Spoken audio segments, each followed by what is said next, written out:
Well, hey. Wow, that was Well some jazzy music. I wasn't expecting that. It was good music, yeah. And well, welcome everyone. And a big welcome to Tom Brown from Talivo, who's going to give us some insights into how the TA process works. And our title today is The Playbook TA Never Gave You, the New Rules of Winning Business from TA. And I'm really pleased that we've got together, Tom, because TA on the negative side can be seen as the new blockers, and I think you're going to give us a bit of an overview of the landscape and some secrets and some insights into how we can really build relationships with this group of hopefully collaborators with recruiters as well.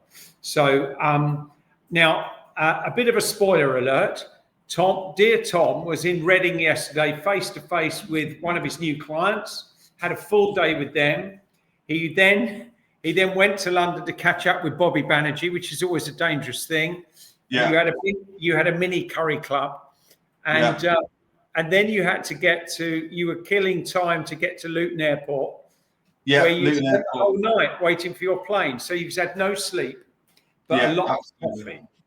So my plane was first thing this morning, and instead of getting a hotel, I decided to spend 7 hours in Luton Airport, as you do. So if I'm not making sense, it's blame the lack of sleep. But I think we're ready to go. I think you're going to push through your slides.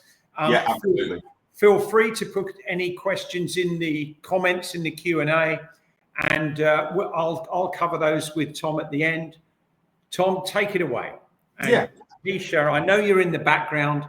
Get those slides going. Thank you. Yeah, absolutely. Thanks, Simon. Thanks for the intro. And look, a lot of this will go against the grain of what recruitment agencies have been taught about business development, right? And this is business development training, what I do, but I'm not a salesperson, right? I'm a failed recruiter, right? Let's go straight in with that misconception. I'm a failed recruiter. I've been in TA for 15 years. And although this is business development training, this is coaching on how to win conversations with TA. I'm not a sales trainer. And this is more language therapy more than anything, right? So that's why I'm here. I'm training recruitment agencies. So back to your original point there, Simon, TA being collaborators. I would say TA teams are more than collaborators. TA teams, in my experience, are the buyers of recruitment agency services. And that's certainly becoming more and more commonplace. They are buyers of recruitment agency services. We need recruitment agency services. We are the key decision makers. It's not a hard and fast rule. You're always going to get nuances. You're always going to get differences. You're going to get companies where the hiring managers are the decision makers, despite there being a TA team. But for the most part, the TA teams are the decision makers. So TA historically has been sold to by recruitment agencies, right? Right. This is data from my 15 years in TA, right? I've received tons of emails, cold emails, good, bad, ugly, from recruitment agencies. But TA doesn't want to be sold to, because we're not looking to partner with good salespeople. We just need amazing recruitment partners. So we need recruitment partners who aren't going to disrupt, our process, and who are going to add true value. So the Talivo approach is about giving agencies who are hitting a brick wall by pitching to TA the chance to win the market share of TA teams who do use agencies. So the market share of TA teams who actually want to use agencies. But the reason why you're hitting a brick wall is because TA teams are hearing the same things every day from recruitment agencies. And that's why we're ignoring the pitches. And most agencies are feeling it right now in 2025 for the same reason that there's a ton of really good TA partners out on the market looking for work. Really good recruitment agencies are struggling to find business. So business development is hard right now, but this helps you not blend into the noise. So what are the issues? Why the old way fails, right? So many agencies have been trained since the dawn of time, and are still trained to bypass TA, bypass HR, pitch straight to hiring managers. And that works, right? That works. Pitching CVs to hiring managers works because hiring managers' pain points are candidates. Hiring managers' pain points are CVs. But TA's pain points are something else entirely, as well as CV. So the old way, very much self-focused emails that start with I, we, we've, we do this. A big one I see is, I'm not going to give you the usual agency spiel. That is the usual agency spiel. It's all elevator pitch email straight away. That's why TA is ignoring the email, because we don't want to be pitched to. A lot of agencies competing on price and leading with candidate supply. And then we've got LinkedIn, right? Not all agencies do this, not many agencies do this, but on LinkedIn, a lot of agencies are posting for other agencies, are posting for other recruitment consultants, are posting about billings, deal wins, lunch clubs, these kind of things. And that alienates your ideal client profile, that alienates TA teams. And we've all seen the passive aggressive LinkedIn posts who are moaning about TA teams who don't use agencies. You wouldn't do your own plumbing. We've seen the posts, right? There is a better way with LinkedIn. So TAs are blockers, and this is why that you feel TAs are blockers. We're not shutting you out because we don't need agency support. We just, as I said, we've heard it all before, and we don't need to be sold that recruitment works. If you're a recruitment agency, if you're a recruitment consultant, I'm going to assume that you're probably a good recruiter. My main worry about what you can do is I'm concerned about whether you can truly partner with us, you can truly add value and not disrupt. So stop leading with candidates, stop leading with recruitment. In order for you to win conversations with TA, you need to be talking about something else completely, their world. I've heard over the years, having a laugh with Avanti yesterday about this, I've heard over the years TA teams being referred to as the DPOs, the deal prevention officers. I'm sure everyone's heard that, right? But in my mind, the common misconceptions that agencies have about TA teams are the real deal prevention officers. So common misconceptions I hear all the time is TA doesn't care about cost, it's not their money. TA does care about costs. We have tight budgets, and that doesn't mean to say that we are not going to use agencies. That might mean we're not going to use agencies for all of our vacancies. We're going to use agencies strategically according to our budget. Another big one is TA doesn't want to work with agencies. We do want to work with agencies. We're desperate to partner with really, really good agencies. Going around TA to hiring managers is the only way to get work. That's a common misconception. It is a way to get work. I would argue that is a way to get quick wins and not long-term partnerships. And that's what we're talking about. TA teams are looking for long-term partnerships. TA teams are blockers. We're definitely not blockers. The only time we might be blockers is if a TA team definitely doesn't use an agency, and that's okay. We just move on, and as I said at the beginning, we just need to find the market share of TA teams who do use agencies. So being on the PSL guarantees work. That doesn't necessarily guarantee work. It doesn't necessarily guarantee all of the vacancies. A lot of the time, TA teams don't like having a PSL because it causes them work. So when you're pitching to get onto a PSL, we don't want to add another recruitment agency onto our PSL. If we've got 10 recruitment agencies on our PSL, even 5 recruitment agencies on our PSL, that's 5 or 10 recruitment agencies that we have to manage. That's 5 or 10 more sources of candidates that we have to manage.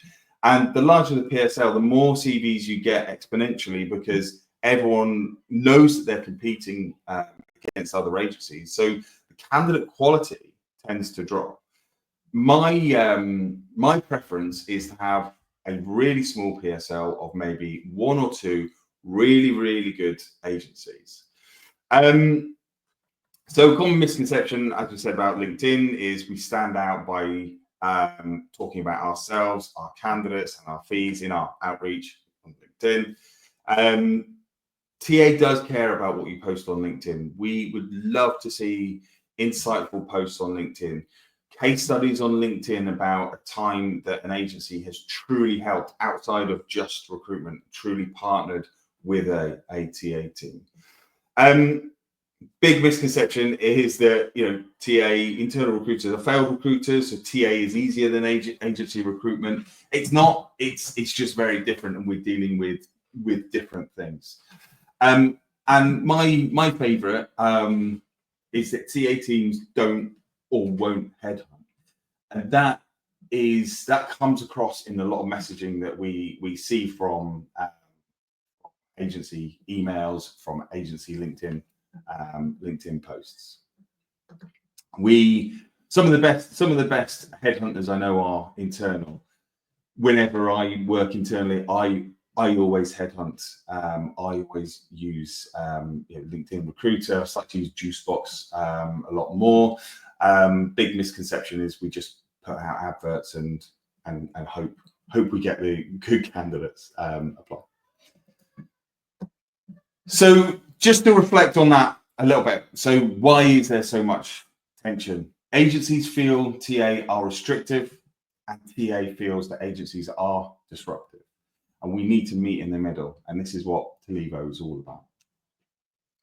The historic behaviors of bypassing TA, ignoring processes, flooding our inboxes with spec CVs, that puts our back up almost all the time. So we do want to partner with agencies, but only if they respect our processes. And in turn, we respect your processes as well, you know, candidate feedback. And, you know, we will always fight for candidate feedback. That's a big one from agencies is, I never hear back from the TA team in time. You're chasing us for feedback. We want feedback from the hiring manager on your CV as well, because we have roles to fill.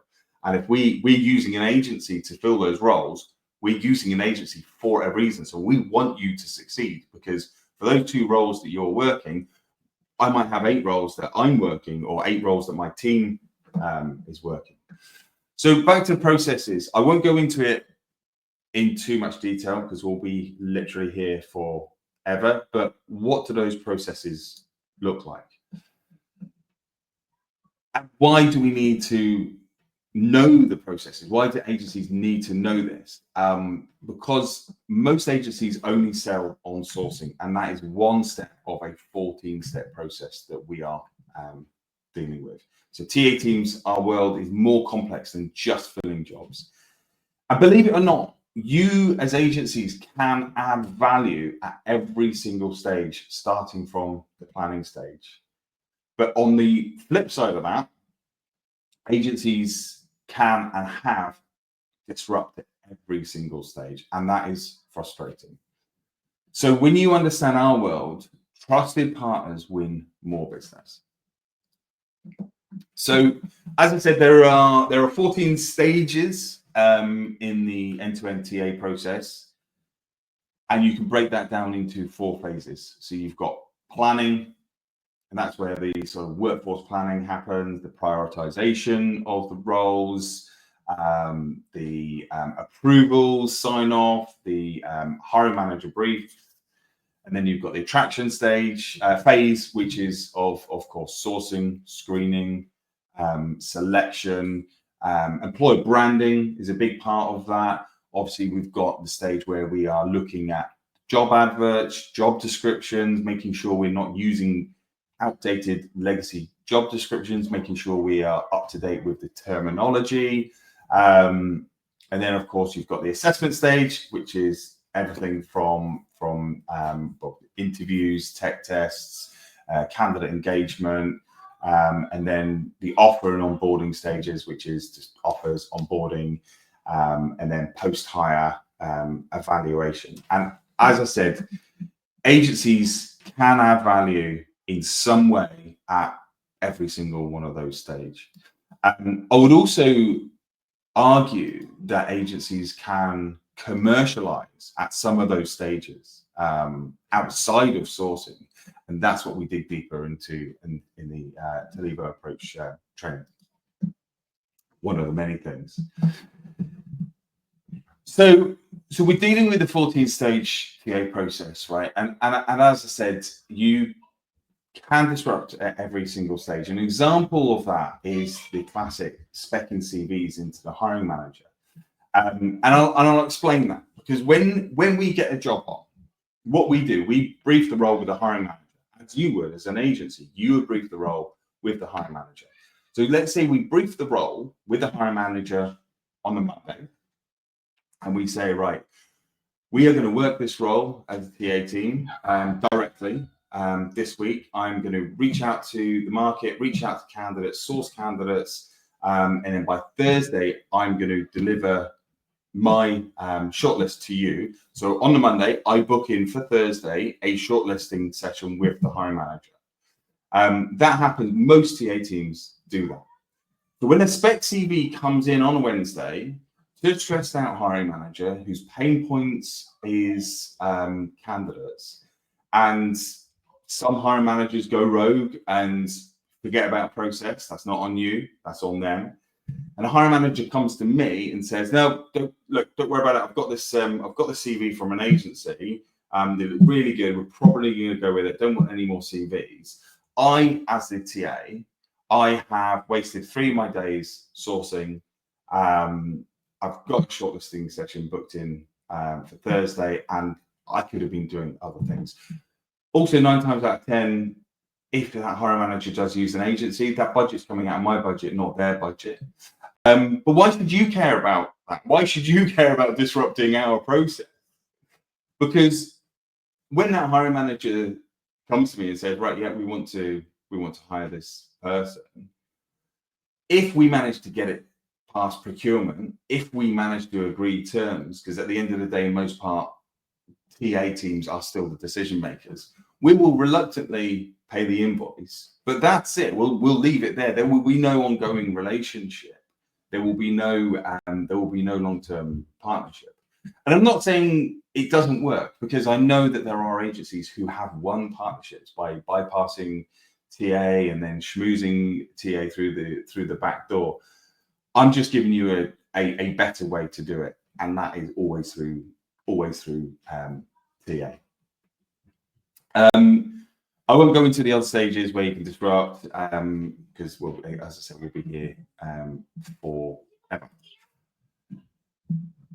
So inside the mind of a stressed out head of TA. So this is really good for agencies to understand as well, because these are things just like the misconceptions, just like the processes. These are things that you can reference in your outreach, right?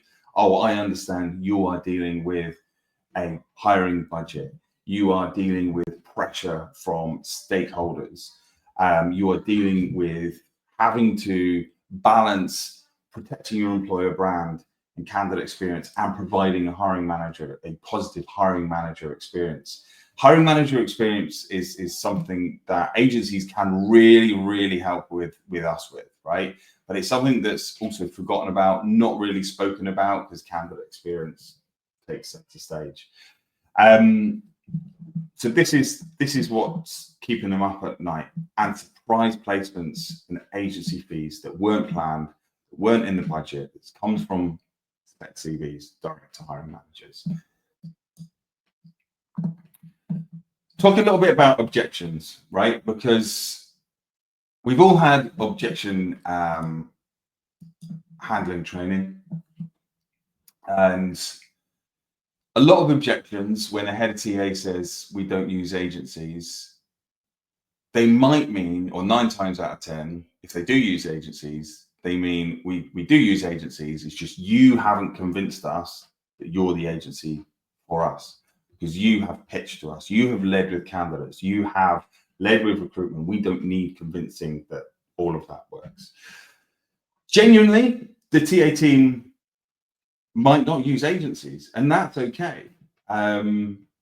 Just move on. A lot of agencies would look at that. Okay, if the TA team doesn't use agencies, They'll then go to the hiring manager, but then you're at risk of going back and not getting that backdoor deal signed off, as it were. The head of TA might be already using other agencies. We have a PSL. Now, I have objection handling training on the PSL agency, the PSL objection from a TA point of view. That TA team might have, or they might be, an embedded solution, and then they're definitely not using agencies, because an embedded talent company will never use an agency. The bigger RPOs will, of course, and maybe the larger sort of embedded talent companies might, but for the most part, absolutely not. They might only use agencies for niche roles or overflow. They might genuinely have run out of budget for that year. One thing to bear in mind with these, when you're objection handling, when you're reaching out, is TA partners, as I've said, they can recruit, they can headhunt. So in my experience, TA teams don't typically use agencies because of a lack of internal sourcing capability. And that is something really worth remembering when you're doing your outreach. As I said, remember, this is all about TA first outreach. This is all about TA empathetic outreach. So a little bit more about objection handling. I said this yesterday on site training, right? You've all been on your objection handling training, right? So, when a TA person, head of TA says, we have a PSL, you come back with, but we don't want to be on your PSL, right? It's a classic. But guess who else have been on objection handling training? TA teams, because a lot of us are from an agency background. So we've had the objection handling training. And if we haven't, we've been on the receiving end of it enough to know when you're handling our objections. So things like, we have a PSL, instead of saying, but we don't want to be on your PSL,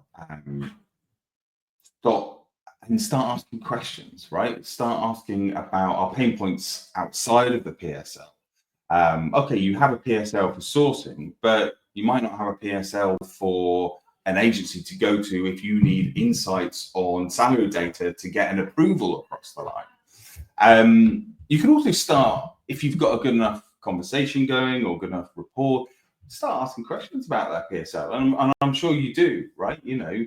How's that PSL doing? What impact is having many agencies having on your process? I'd imagine having 10 agencies on the PSL is really having an impact with judging.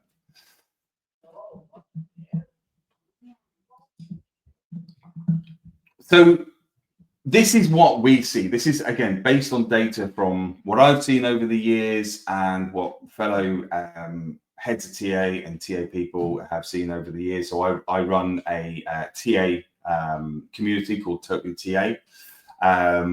We're growing. We've got sort of over nearly 700 members globally.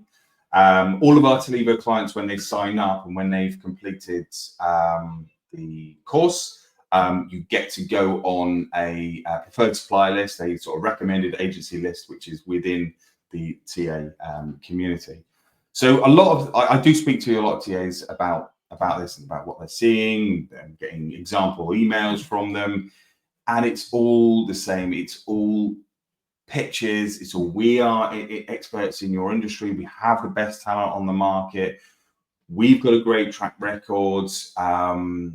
A lot of agencies just going with the pitch, but then had a PDF or an attachment to the initial in-mail. I'm not reading that. No one's reading an attachment. We'll watch a Loom video. We'll listen to a voice note. We'll definitely listen to agencies who reference our pain points outside of recruitment. A big thing as well I'm seeing in outreach and on LinkedIn posts is, you won't fill that role internally. We are experts.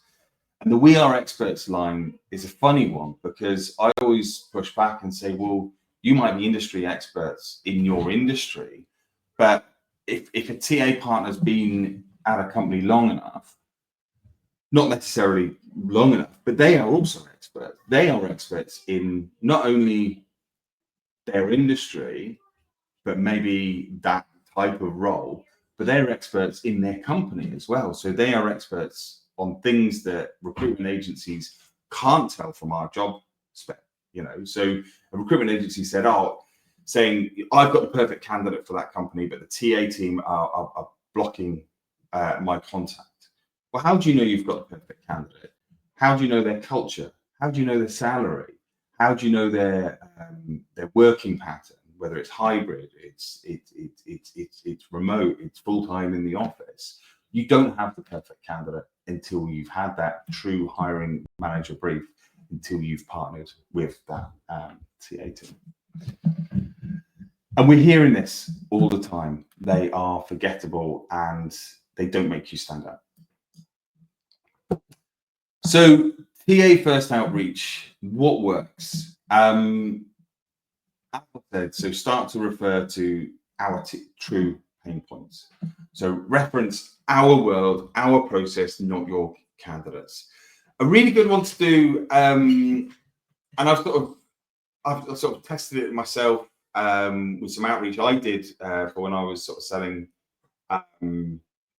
myself as a TA contractor at the end of last year. Is leveraging the common misconceptions, leveraging the common mistakes that agencies and recruitment companies are making with outreach from an empathetic point of view, sometimes from a jokey point of view, right?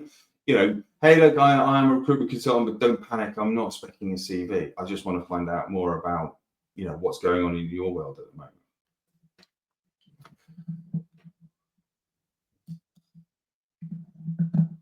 A big thing that I get asked is, how do I stay in touch? How do I build a relationship? Because this approach is a slow burn, right? And I know a lot of agencies at the moment just want to get jobs on, right? And historically, agencies have been trained to get jobs on, right? Make a phone call. The goal of your phone call is to get a job on. The goal of your emails to get a job on. That's why we're speccing CVs. That's why we're leading with candidates.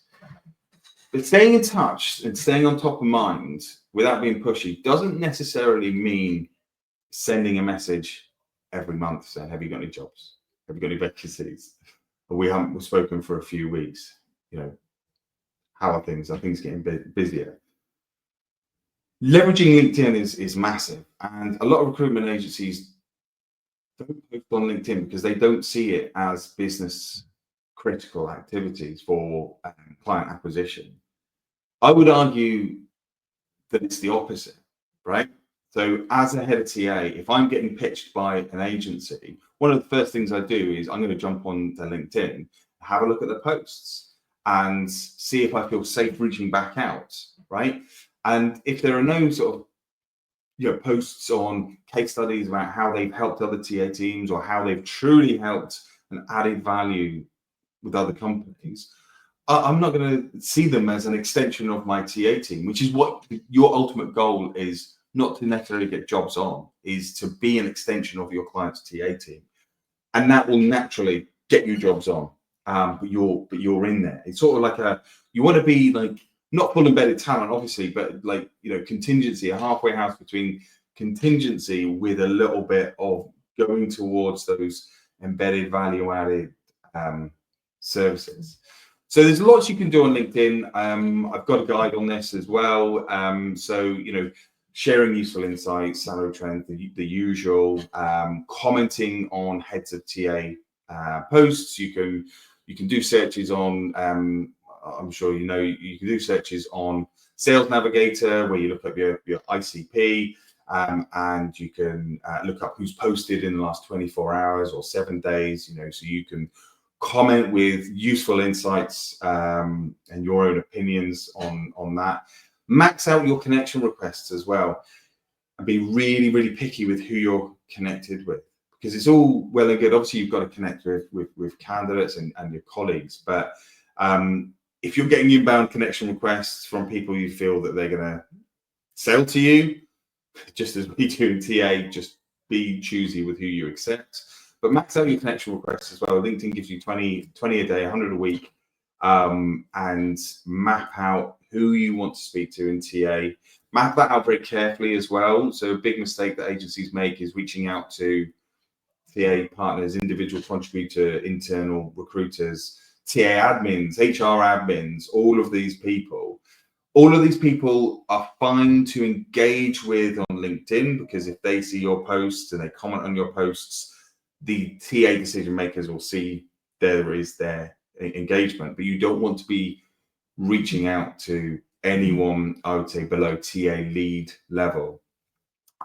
Individual contributor TAs will have their own rec load. They're already at a stage where they are the strategy. They are the strategy for that vacancy. So they're not going to be looking for agency support. It's the heads of TA, it's the chief people officers, the TA directors. I would really limit yourself to segmenting your industry to those sort of job titles and around those levels. Another good thing to offer, once you start to understand TA, once you start to learn the Talivo approach, is lead magnets, right? TA related lead magnets, which I go into in further detail on Talivo. Posting LinkedIn content about our challenges is a big one.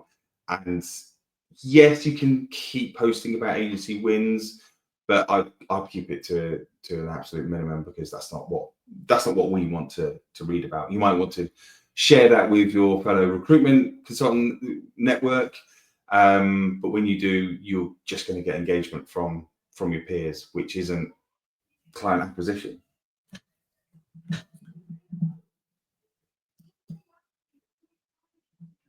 So if you stay noisy and stand out on LinkedIn the right way, your outreach will feel familiar. So you do two-pronged approach. So you stay TA empathetic, TA first on LinkedIn, and when you do reach out, it's not cold anymore. It's not cold. It's cold inbound.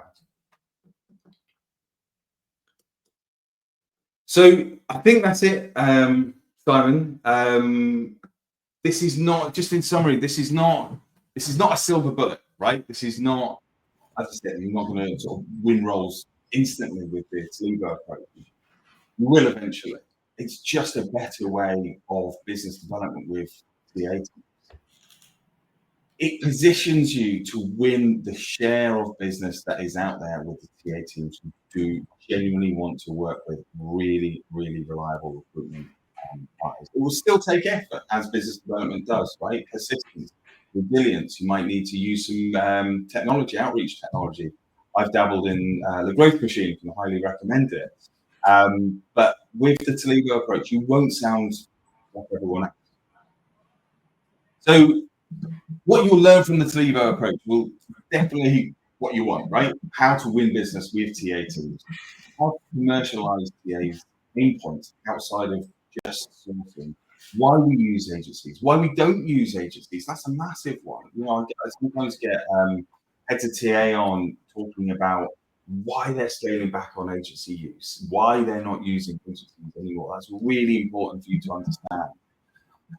How startups are leaning on agencies as well as first generation TA users. I've been head of TA for some startups and scale up, so I've been there.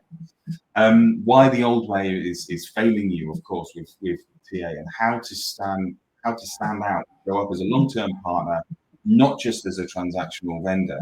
How to stop selling recruitment and start selling solutions. Hopefully you've taken things away from today's session. You've taken your first step in your journey to see how TA really works and what we really care about. You challenge your old habits and realize that if you position yourself as a true partner, you'll win business. So what is Talivo in more detail? Happy to pick up on obviously on calls offline, but it's a platform. We've got on-demand videos. I've got a cold email playbook, which is like an entry-level product, which I'm about to launched. So it's a combination of 13 and 14 videos, and then a playbook with examples of language you can use. But the core product virtually is a cohort of TA First business development training. So over 12 weeks, every other week, there's a hour of 90-minute sessions, so 6 sessions, and coupled with one-to-one support from myself and community support on the platform. But I also do on-site training as well. I had a great day yesterday teaching 14 recruitment consultants, shifting their mindset from the old ways to the new ways. The feedback so far is really good. And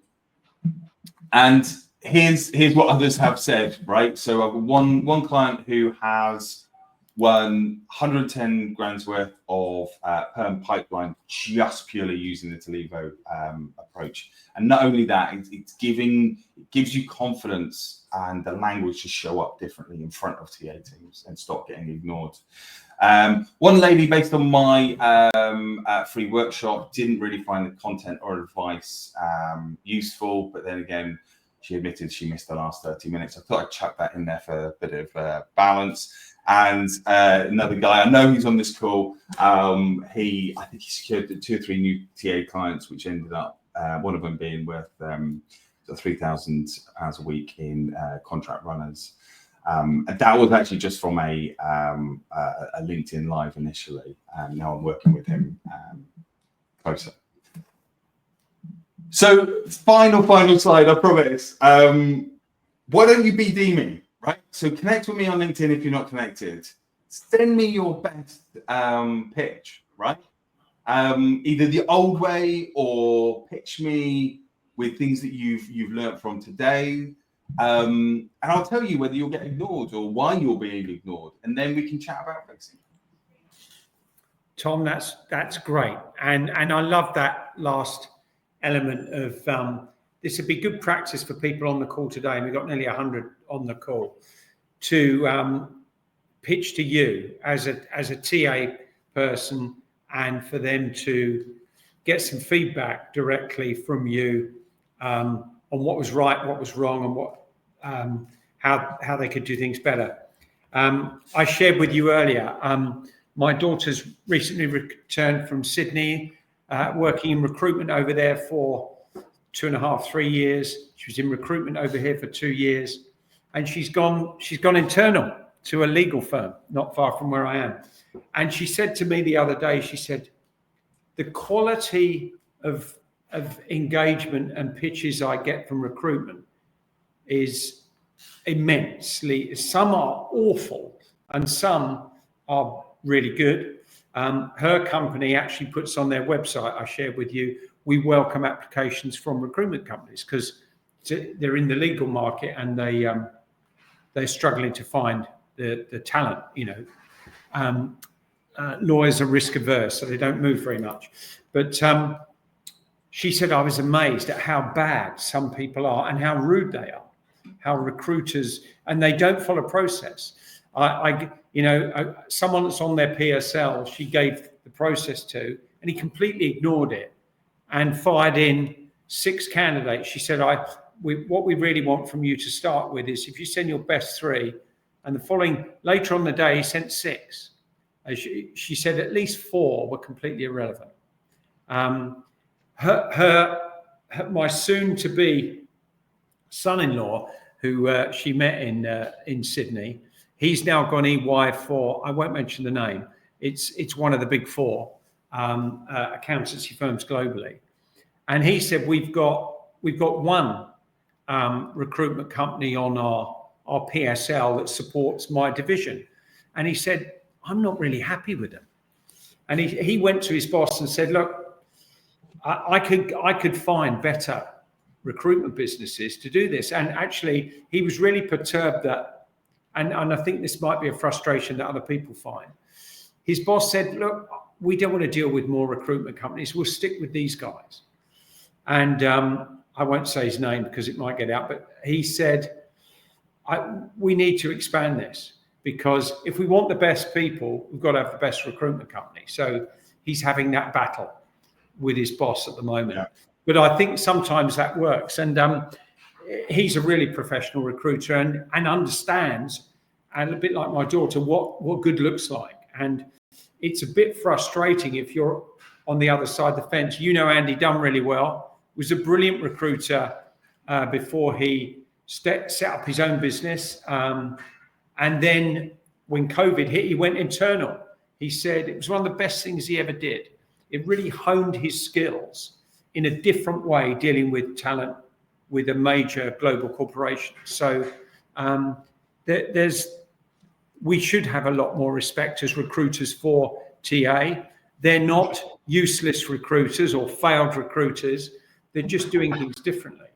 And I love the idea of partnership. I've got a couple of questions that you talked about the times that TA would use third parties or recruitment companies to support. You said time to hire was a key thing. And I guess that's variable depending on what. I watched Hisham Azuz did a great one of his LinkedIn live, one of his live podcasts, and there was a digital company there in cybersecurity that said we win all our business now on our proof of time to hire because we're about 10 days faster than the whole of the competition. So how is that? How does, if you can prove a measurable on that, is that a real game changer for recruiters?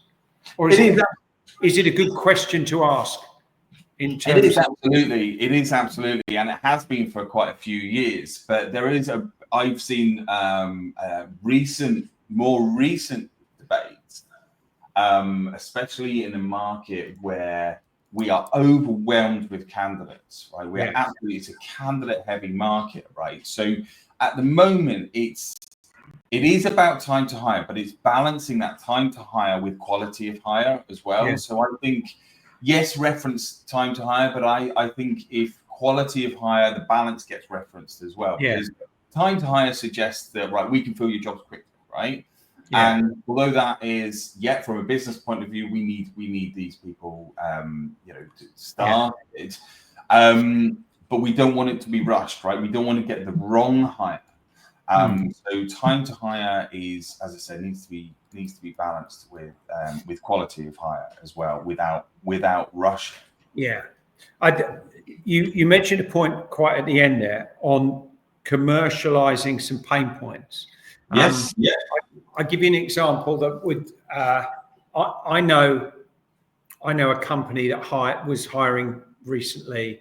This is a non-recruitment business, and they were hiring for a manager, and they put some ads out, and TAs and HR were going to manage that process. They got 178 CVs in a week, and one of our members.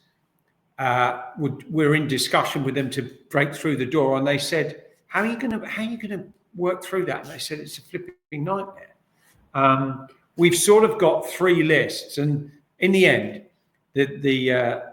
our team member said, "Look, give us the CVs. They really qualified the role." Yeah. And they qualified the person, which you referred to earlier, talking about everything. And they said, what we'll do is we'll give you a short list and we'll give you a second list. And we'll do that for, I think they did it for £1,500. But they had the resources and the time to take away and do that. But they asked the key questions for an overrun internal talent team with other jobs that had a really key management role to fill, and didn't want to miss some good talent in those 176 CVs. But they ended up with a short list of 5 and a second list of 5, which was the maybes. And they interviewed 2 from the 5 and 1 from the maybe. They shortlisted, and one of the shortlists got the job. And they got a little bonus. They put in a little clause: if one of these gets, can we have a little bonus on top? So, but what they did is they got their foot in the door. Exactly. You've kind of stolen my thunder there, Simon, because that's a big one I talk about a lot. I'm talking about that for quite a few months now, and it's a an embedded or non-embedded, actually, a sourcing, inbound service, right?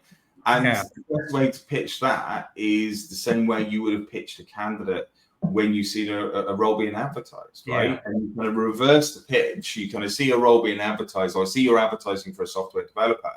You know, I'm not going to do the usual agency thing of specking you a CV for it, because you'll no doubt flood it. But how are you managing that inbound, and how are you curating your shortlist? You know, you reference things like you're protecting your employer brand, you're protecting your candidate experience, and that's great. £1,500 for an inbound management service. But the thing is, the TA team has got to give you a lot of trust. There has to be a lot of trust there, right? Because for the most part, that agency needs to have proper access to the ATS, right? But partnership, and as you say, look, at the end of the day, if you curate the list and no one on the list is suitable, okay, well, let's start finding candidates then. That's not a service. Okay. But that's just an extension of the TA team. I did want to acknowledge Gavin's point there, right? Because it was a really good point. It was, wasn't it? Yeah. Did you see it earlier?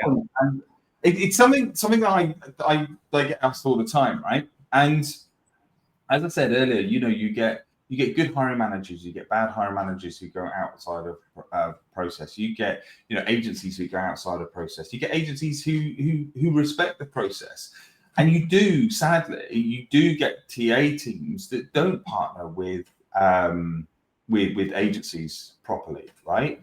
But that blows my mind. You know, when I partner with agencies, when I give a role to an agency, I would always want to set them up for success. I would always want to work with them properly and respect their processes and how they work. And I suppose this is very much, you know, difference between, from your point of view as an agency, a good client versus a bad client. You know, do you put all your effort into a bad client who's going to sort of block you from processes, who's going to be slow, or do you say kind of walk away from that bad client because the TA team's not willing to listen to the agency's process and desires, and then focus on standing out to win that good client? But it is such a good point. Someone even suggested, you should do training to TA teams. And I'd love to do training to TA teams on how to partner with agencies, but I'm not sure TA teams are there for that. You know, most TA teams would turn around and say, well, no, we know that. And there's no financial benefit, like direct financial benefit. It's something that needs to be talked about, right? This harmonious relationship of TA and agency. I had an idea for the Rec Expo, actually, I think it's coming up in October. It's probably too late now. I had this idea of getting literally a round table, and having 3 recruitment consultants, or a mixture of recruitment consultants and agency owners, and 3 heads of TA, and a mix of heads of TA who only use agencies, doesn't use agencies, and have a conversation, have a debate, have it out, as it were, right? Tom, we'll do a webinar on that. We'll do a LinkedIn Live on that. Right. We'll pick three of our members that work with TA teams and have experience at doing that, and we'll invite some TAs to come on board. I just gave you some example. I know a couple, but you know hundreds. But on that last point, I think there's a good question that Gavin sort of prompted there, and you used the phraseology. If I was Gavin and I was sort of talking to a TA member who wasn't really working with me, a phrase you used was, how can we work? How can I work with you? How can we work together so that I'm set up for success? So teach me your processes, the way you work, so that I make it easy for you to support me in this search for talent, because you've got these jobs, you desperately need talent to support your management.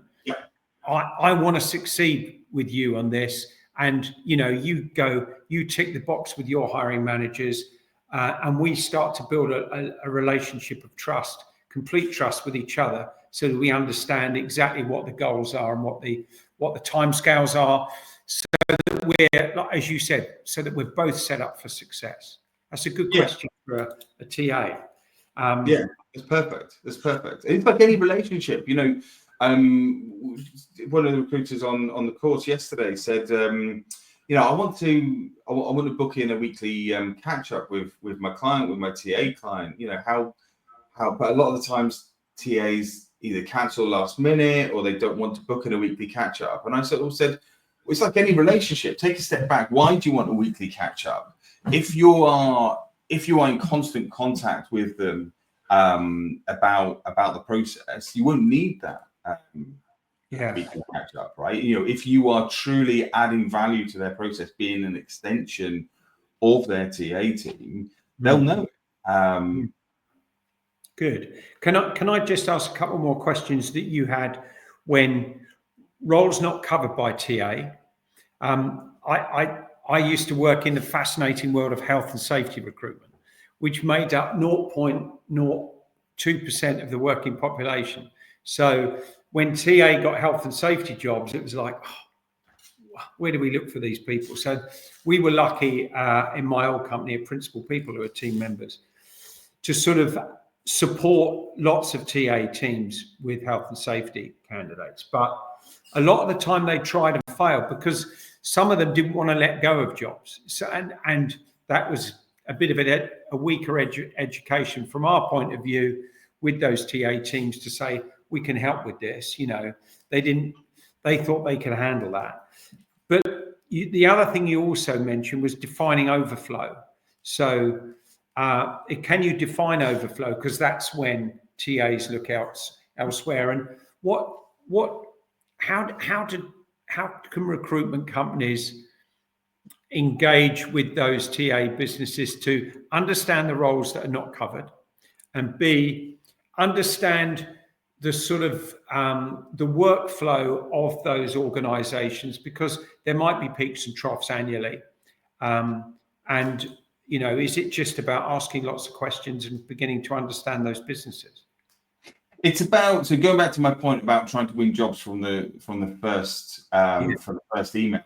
Those conversations will come organically, sort of when you jump on a call with them, right? Okay. So those kind of questions are the kind of like secondary and tertiary questions that agencies should be asking, right? We're going back to overflow, right? Especially in 2025, right? And overflow is a really big one because in 2025, a lot of the time, not a hard and fast rule, but heads of TA are reluctant to hire more permanent TA people in their team, right? So spikes and troughs in recruitment are, getting shorter, right? A few years ago, everyone was recruiting. So TA teams were really, really expanding. They were hiring. And then 2023, they were making redundancies. So now there are companies who are hiring heads of TA who need to look at their capacity of their team. But instead of hiring extra perm TA partners who might be made redundant further down the line if the roles get filled or there's no more roles coming in, they are turning on third-party companies. But as I keep saying, third-party companies who are going to act as an extension of their TA team. So sometimes they use embedded talent, sometimes they use TA contractors. TA contractors are okay. You can't really set up any SLAs. You've got to manage them. But this is where agencies can come in. There is a formula. There was a formula based on my capacity needs and a lot of my TA colleagues' capacity needs. There's a certain number of roles that one TA partner can handle. And so, when you can have a look at a company, have a look at how many roles they have, how many TA partners they have, and you can kind of roughly work out whether they would need agency support there and there. And that's why I talk about overflow. But these are questions that you can start prodding around with. Cool. Well, thank you very much indeed. And you did, how can you just give us a tip or a couple of guidance areas where you could commercialize some of those pay points? So I sort of referred to one with one of our team members doing the research on the high volume applications. But is there other areas that that our listeners and our watchers could commercialize any pain points? What examples have you seen that have worked for TA and your clients? I mean, that's the big question, isn't it? Right, without giving too much away, a massive one would be employer branding. Right, that's huge. Yeah. Most agencies do employer branding for their brand. A lot of agencies spend money on employer branding. A lot of agencies have put together videos for their employer branding. That's something that you could go and help and charge a fee for finding a videographer. So that's a good starting point. Yeah, excellent. Well, look, Tom, great to have you. You stayed awake as well, which is fantastic. You've been awake for about 48 hours now, haven't you? Yeah, about that. Yeah, in 2 countries. So thank you very much for joining us again today. A great session, lots of guidance.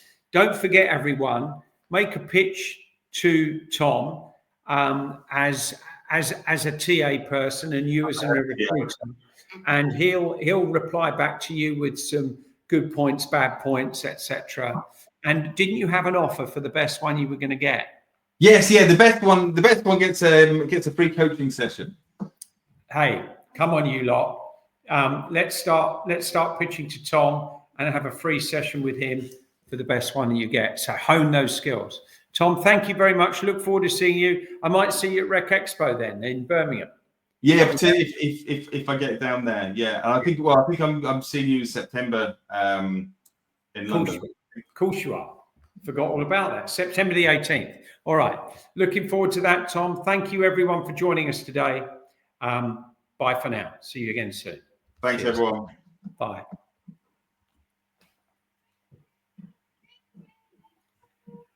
One minute to